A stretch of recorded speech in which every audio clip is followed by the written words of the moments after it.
For example اگر نام ہے کسی آتھر کا، کسی نے آئی اے رحمان، رحمان اے کے ساتھ آر اے لکھا ہے، کسی نے آر ای لکھا ہے، کسی نے آئی کے بعد فل اسٹاپ دے دیا ہے، کسی نے آئی اے کے بعد نہیں دیا، تو کم از کم کچھ ایسے پروٹوکولز ہیں جو آپ کو وہ الاؤ کرتے ہیں کہ آپ دوسرے کی لکھائی میں بھی وہ اتنی ایڈٹ کریں جو ان کے اوپینین کو ڈسٹرب نہ کرے، ان کا جو بھی نقطہ نظر ہے اس میں کہیں ٹیمپرنگ یا اس میں کہیں اوپر نیچ نہ ہو، لیکن جو ایک جو فارمیٹنگ ہے لکھائی کی اس میں آپ کو الاؤ ہے. تو یہ بھی ایک لرننگ تھی اس حوالے سے. کرامت صاحب ہمیشہ میرا پہلا سورس ہوتے ہیں، اور سلیمان ابڑو صاحب کا اس میں اردو میں سب سے اوپر آرٹیکل موجود ہیں. تو ان سے میں کہتا ہوں کہ یہ ذہن میں خیال ہے تو فوراً کہتے ہیں کہ ہاں کر دیں. تو یہ ایک بڑی سپورٹ ہوتی ہے. کتاب 3 حصوں میں ہے. آپ اگر لیں گے یا اگر جعفر صاحب غلطی سے آپ کو گفٹ کر دیں کوئی کتاب، ورنہ آپ کو خریدنی پڑے گی، تو اس میں اردو، سندھی، انگریزی کے آرٹیکلز ہیں. آرٹیکلز میری رائے یہ جب میں نے پڑھے تو جب کوئی ہمارا بہترین دوست، ہمارا استاد، کوئی ساتھی ہم سے بچھڑ جاتا ہے تو جو انیشل ریئیکشن ہے، رسپانس ہے، وہ کافی سبجیکٹو ہوتا ہے، ایموشنل ہوتا ہے. تو زیادہ تر جو رائٹنگس ہیں خاص طور پر اردو سندھی کی، اردو سندھی میں تھوڑا ہم سبجیکٹو زیادہ ہو جاتے ہیں. انگریزی کی رائٹنگ ریلیٹیولی آپ کو اسپیس نہیں دیتی کہ آپ زیادہ ریٹورک کریں اور اس میں قصہ گوئی کریں. تو یہ پہلا جو ان کے چہلم تک جو ایکسپریشن ہے مختلف اخبارات میں، ایڈیٹوریلز ہیں، ٹویٹس ہیں، آرٹیکلز ہیں، کالم ہیں، آبیچوریز ہیں، انٹرویوز ہیں.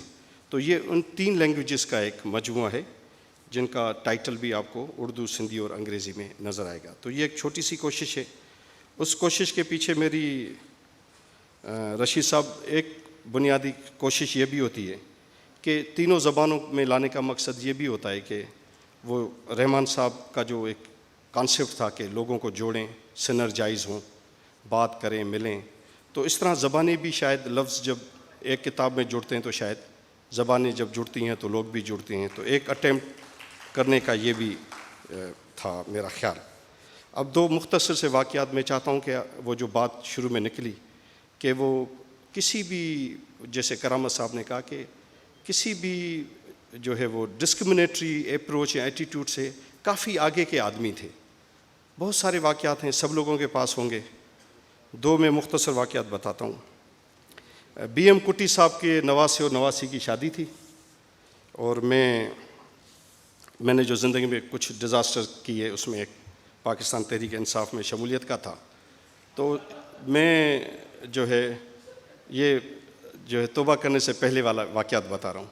تو جب میں شادی میں پہنچا تو مقتدیٰ مرحوم، کرامت صاحب، شرافت صاحب، تحسین صاحب، تو ان کا بس چلے تو وہ پسٹل نکال لیتے. تو 15-20 لوگوں نے مجھے گھیر لیا. کیسر صاحب ویسے ہی ناراض تھے مجھ پر. انہوں نے گھیر لیا، انہوں نے کہا تمہارا یہ وہ، تم اتنا پروگریسو، ڈرامے، روشن خیالی، یہ تم طالبان کے ساتھ چلے گئے. بہرحال بیٹھے تھے آئی رحمان صاحب. تو جب ساری بات مکمل ہو گئی تو کرامت صاحب نے کہا اب دیکھیے گا رحمان صاحب کا لیول آف تھاٹ اس وقت، شادی ہے، اتنا شور ہو رہا ہے، شجاع بیٹھا ہوا ہے وہ بھی موجود تھا. تو کرامت صاحب نے کہا کہ رحمان صاحب اب آپ فیصلہ کریں. تو رحمان صاحب نے کہا یار دیکھیں یہ باتیں آپ کی سب ٹھیک ہوں گی، لیکن آپ کی جو یہ جرح ہے یا آپ نے جو گھیراؤ کیا ہے اس کی بنیاد غلط ہے. تو سب حیران ہو گئے. انہوں نے کہا کہ بنیاد کیسے غلط ہے؟ انہوں نے کہا دیکھیں پہلے تو آپ سب لوگ صبر سے اس کے رائٹ ٹو ایسوسیشن کی ریسپیکٹ کریں. یہ جماعت اسلامی میں چلا جائے، یہ ایم کیو ایم پاکستان میں چلا جائے، مصطفیٰ کمال کے ساتھ چلا جائے، کسی جی ایس این کے دھڑے میں چلا جائے، پہلے تو اس کے رائٹ ٹو ایسوسیشن کی ریسپیکٹ کریں، پھر اس کی کھال اتار دیں. شادی میں 2-3 گھنٹے ہم اور بیٹھے ہوئے ہیں. تو اس ظاہر وہ وہاں سارے دوست تھے. پھر اس کے بعد کافی جگہوں پر ملے. تو میں دوستوں کو بتاتا رہتا ہوں کہ جب آپ کا جو ایک نظریاتی فریم ہے وہ جب ساری اور آئیڈینٹیٹی سے اوپر چلا جاتا ہے، ایتھنک آئیڈینٹیٹیز، آپ کی سیکٹیرین آئیڈینٹیٹیز، گروپ کی آئیڈینٹیٹیز، ذات کی آئیڈینٹیٹیز، تو آپ بالکل اتنا اوپر سوچتے ہیں کہ وہاں آپ کو صرف رائٹس کی بات نظر آتی ہے اور ایک انسان سامنے کھڑا ہے اس کی بات نظر آتی ہے. یہ ایک بہت بڑی انسپریشن تھی. اور جو میں نے سندھی میں آرٹیکل لکھا کاوش میں، اس میں نے اس کا تذکرہ کیا ہے کہ رائٹ ٹو ایسوسیشن مجھے اس دن سمجھ میں آیا. بچپن سے پڑھتے آ رہے ہیں ایچ آر کے چارٹر میں، ایچ آر سی پی کے ڈاکیومنٹس میں بھی، کرامت صاحب بھی 30 سال سے پڑھا رہے ہیں. اس دن مجھے وہ اپنی پریکٹس میں ڈیمانسٹریٹ ہوتا ہوا نظر آیا. دوسرا مختصر واقعہ ہینرچ بال فاؤنڈیشن کی کانفرنس تھی HRCP ہال لاہور میں، اور پاکستان کے مختلف واقعات پر پینل تھے، مختلف پروونسز کے افراد صاحب بھی تھے، دوسرے بھی. ایک پینل میں نور الہدیٰ شاہ صاحبہ، میں اور ایاز لطیف تھے، اور پنجاب کے کچھ دوست تھے. تو پنجاب کے دوست ذرا مہدی حسن صاحب اور یہ انٹلیکچوئل ٹھنڈے تھے، ان کی آرگیومنٹ تھی لیکن ان کے پاس ایسی چیخ و پکار نہیں تھی جیسی ایاز لطیف پلیجو کے پاس ہے.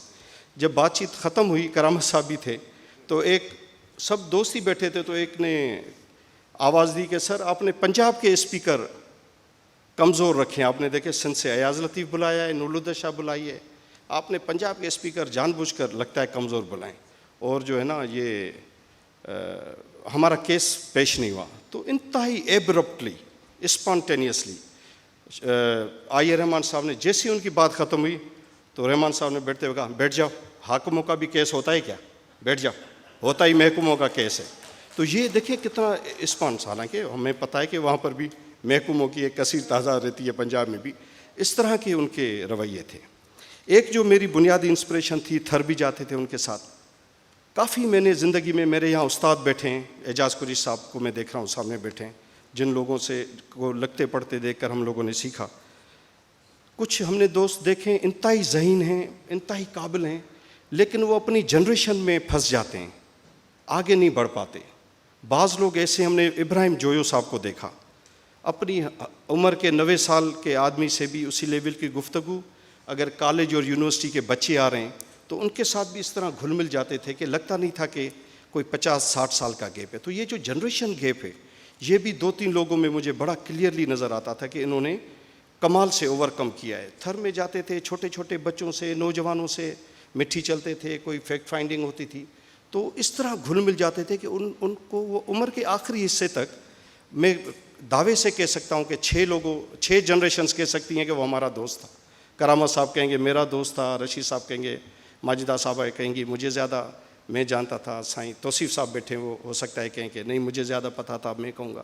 تو یہ بھی ایک بڑی صلاحیت ہے، یہ کوئی گاڈ گفٹڈ صلاحیت ہے کہ آدمی ہر جنریشن کے ساتھ اس کی ٹیمپرامنٹ کے ساتھ اپنے آپ کو اکوموڈیٹ کرے. یہ بھی ایک بڑی انسپریشن.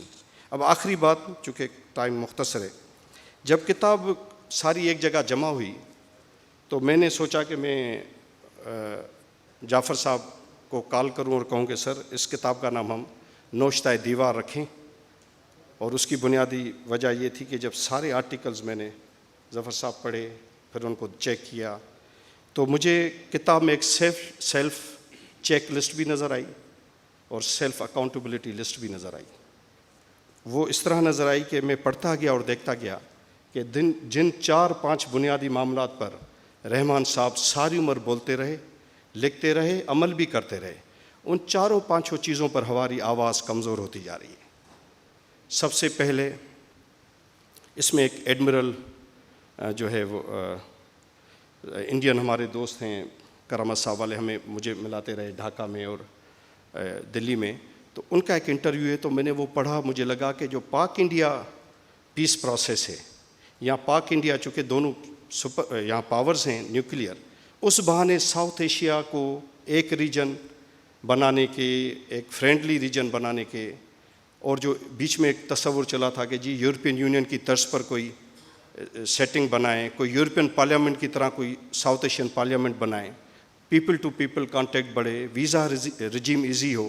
تو میں نے دیکھا کہ وہ ان میں آرٹیکلز پڑھنے کے بعد پتہ چلا کہ وہ ڈبیٹ اب کافی سالوں سے بالکل ختم ہوتی جا رہی ہے، بہت کم بات ہو رہی ہے. آج کل بھی جو افغانستان کے معاملات پر ڈسکشن ہے، جیسے ظفر صاحب نے کہا کہ وہاں آپ کو عقل سے زیادہ جوش کی ضرورت ہے تو آپ کی ریٹنگ ہوگی. تو عقل کی بات نہیں ہے کہ پاک انڈیا پیس پروسیس کہاں جائے گا آخر، اور ہم ہمسائے تبدیل کر نہیں سکتے، مشہور مقولہ ہے. ایک یہ بات مجھے بڑی کمی محسوس ہوئی رشید صاحب کہ اس بات کو اب کون آگے بڑھائے گا. دوسری بات، پاکستان میں جمہوریت کا مزید چلنا. 2000 ہم زیادہ آگے نہیں جاتے، 2002 سے آپ 2018 تک آ جائیں. 2002، 4، 7، پھر 13، 18، 6 الیکشنیں ہوئی ہیں. کامن سینس یہ کہتا ہے کہ مستقل الیکشنیں، یعنی کہ مستقل ڈیموکریٹائزیشن آف سوسائٹی، لیکن یہ کیا ہے یہاں الٹا ہے کہ مستقل الیکشن ہے اور مستقل سوسائٹی ڈیپولیٹیسائز ہو رہی ہے. کون ہے اس کے پیچھے؟ یہ کون سی مخلوق ہے جو الیکشن تو کروا رہی ہے لیکن سوسائٹی کو ڈیپولیٹیسائز کرتی جا رہی ہے؟ یہ دوسرا بنیادی سوال ہے جو اس کتاب میں جو آرٹیکلز ہیں وہ اس میں بولا بھی گیا ہے اور رحمان صاحب سے شکوہ بھی کیا گیا ہے کہ اس ڈبیٹ کو کون آگے لے کر جائے گا. تیسری اہم بات، اور جب میں نے کچھ دن پہلے توصیف صاحب کی کتاب راشد رحمان صاحب پر دیکھی تو مجھے اتنی خوشی ہوئی، تو مجھے یاد آیا کہ جو تیسری بڑی اہم ڈبیٹ ہے کہ بلیسفیمی پر تو بالکل دو رائے ہیں ہی نہیں اس ملک میں، لیکن بلیسفیمی لا کی جو ایکسپلائٹیشن ہے اس پر جو پوری ایک ڈسکورس تھا وہ کہاں چلا گیا؟ لوگ ڈر گئے ہیں، سیاسی پارٹیاں ڈر گئی ہیں، لیجسلیٹرز ڈر گئے ہیں. عمران خان عورتوں پر بات کرتا ہے تو مریم نواز بلاول فوراً جمپ ان کرتے ہیں، لیکن جب وہ کہتا ہے کہ اسامہ شہید ہے یا نہیں ہے تو دونوں چپ کر جاتے ہیں، کیونکہ پھر آگے الیکشنز آنے، پاور پالیٹکس کے اپنے کمپرومائزز ہیں، تو اس ڈبیٹ کو کون آگے لے جائے گا؟ اور جو چوتھا سب سے بڑا اہم معاملہ، یہ جو مسنگ پرسنس کا معاملہ ہے، اس میں کافی آرٹیکلز ہیں. تو رشید صاحب یہ بڑے 4 بنیادی نقطے ہیں جو اس کتاب میں نے جب کمپائل کی تو میں نے ایز این ایکٹیوسٹ دیکھا کہ یہ چاروں ڈبیٹس جن پر ہم سب لوگوں نے اپنے اپنے فکری، شعوری، نظریاتی جو بھی ہماری ہے اسٹینڈنگ، ان چاروں چیزوں پر ہم نے بڑا فرم اسٹینڈ لیا ہے. وہ چاروں چیزیں اب بالکل نیچے ہوتی جا رہی ہیں. تو یہ ڈبیٹ اب اسٹارٹ ہوگی، ری ایمرج ہوگی. کون لوگ اس کو آگے بڑھائیں گے؟ ہم کیا تھک گئے ہیں یا ہم ڈر گئے ہیں؟ تو یہ میرے خیال میں جو میں آخر میں کہوں کہ جو باٹم لائن ہے میری اس بات کی کہ یہ کتاب اور اس پر چھپی رحمان صاحب کی تصویر یہ ہم سے تقاضا کر رہی ہے کہ اب آپ لوگ کس طرح ان چاروں چیزوں کو آگے بڑھائیں گے. Thank you very much.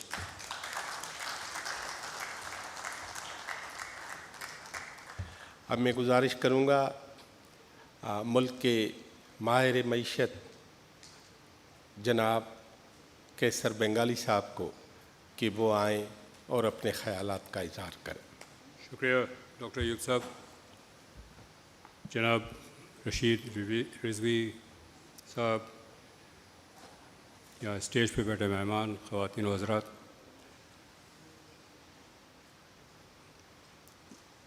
یہ موقع پہ بولنا جب کوئی گزر گیا ہے کوئی خوشی کا موقع نہیں ہوتا، خاص طور پہ جب بے شمار سینکڑوں ایسے موقع گزرے ہیں جس میں رحمان صاحب اور ہم ساتھ تھے، یا تو بول رہے تھے یا سن رہے تھے یا کوئی ڈسکشن میں شامل تھے. صرف ایک آدھ جگہ نہیں، دنیا میں اور بھی، نیپال، سری لنکا، پاکستان میں بہت ساری جگہ بہت واسطہ رہا ان کے ساتھ، اور یہ محسوس نہیں ہوتا ہے کہ وہ چلے گئے ہیں، اور اگر چلے گئے تو بہت ایک گیپ نظر آتا ہے. چیمپئن تو تھے ہی ہیومن رائٹس کے، اور سب اس کا ذکر کرتے ہیں کتاب میں بہت واضح طور پہ. ان کی جو بنیادی جو باتیں تھیں وہ کی گئی ہے، اور جو آرٹیکلز سلیکٹ کیے گئے ہیں لوگوں کے وہ بھی بہت اچھی چوائس ہے، اور وہ مختلف جو پہلو رحمان صاحب کے لوگوں نے ابھارے ہیں وہ ان کو پیش کیا گیا ہے. تو مبارکباد دینا چاہتا ہوں ذوالفقار کو کہ وہ انہوں نے یہ کیا ہے. یہ پہلی ان کے ایسی کتاب نہیں ہے، میرا خیال ہے ان کا ذوالفقار کا بہت ایک کردار ہے. لوگوں جو ہمارے آئیکونز ہیں، جو ہمارے عوام کے ہیروز ہیں، ان کی لائف کو ایک جگہ جمع کرنا، ان کی باتوں کو، ان کے خیالات کو. اور اس سے پہلے آسما پہ بھی انہوں نے ایک کتاب اس طرح مرتب کی ہے اور بھی کی ہے. یہ ایک بہت اچھا ایک کردار ادا کر رہے ہیں. خاص طور پہ جو آنے والی جنریشن ہے جن کو پتہ نہیں ہوگا کہ کون اس ملک میں کس قسم کی جد و جہد کر کے قربانیاں دے کے گزرے ہیں، تو وہ ذوالفقار حالی فوٹو سے ریکارڈ کرتے ہیں، ایک جگہ جمع کرتے ہیں. رحمان صاحب کی 2-3 باتیں میں سمجھتا ہوں، میں جو ان کو دیکھتا تھا وہ بہت نمایاں ہے. ایک تو یہ ہے کہ ان کے جو اصول کی جو ایک لکیر تھی، جہاں کھڑے تھے